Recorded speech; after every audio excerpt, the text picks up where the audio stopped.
네, 더불어민주당 원내대변인 오영환입니다. 오늘 브리핑은 두 건입니다. 코로나19 신규 확진자 8만, 정부는 실효성 있는 대책으로 국민을 보호해야 합니다. 코로나19 재유행이 가속화되고 있음에도 정부는 여전히 개인과 기업의 자율과 책임만을 강조하는 방역정책을 고수하며 국민을 더욱 불안하게 하고 있습니다. 심지어 한덕수 총리는 각자 도생 자율방역이라는 지적에도 국가가 할 일은 국가가 하고 개인이 할 일은 개인이 하는 것이라며 일갈했습니다. 코로나19 재유행 속에서 국가는 도대체 무엇을 하겠다는 것입니까?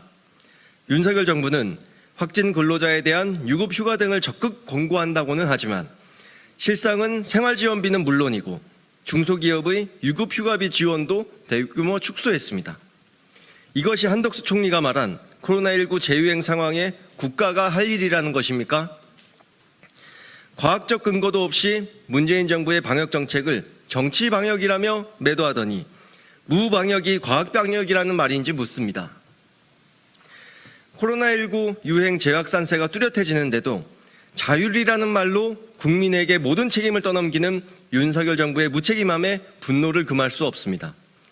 윤석열 정부가 이렇게 계속 손을 놓고 있다가는 여름 휴가철 대이동으로 인한 확산은 감당할 수 없는 수준이 될 것입니다.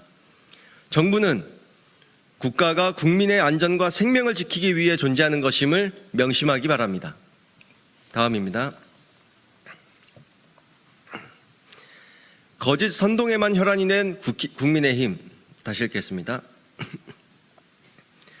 거짓 선동에만 혈안이 된 국민의힘, 이제라도 민생을 위한 여당의 책임을 다하기 바랍니다. 국민의힘 국가안보문란 실태조사 TF가 8월 10일 열리는 5번째 회의에서 조기 종료 여부를 결정한다고 합니다. 아무런 근거도 없이 일부 탈북자들의 말을 듣고 전 정부를 흠집내기 위한 무리한 의혹들을 제기했지만 거짓 선동으로 드러나자 서둘러 문을 닫으려는 것입니다. 윤석열 정부와 국민의힘은 용두사미의 귀결에 부끄러운 줄 아셔야 합니다.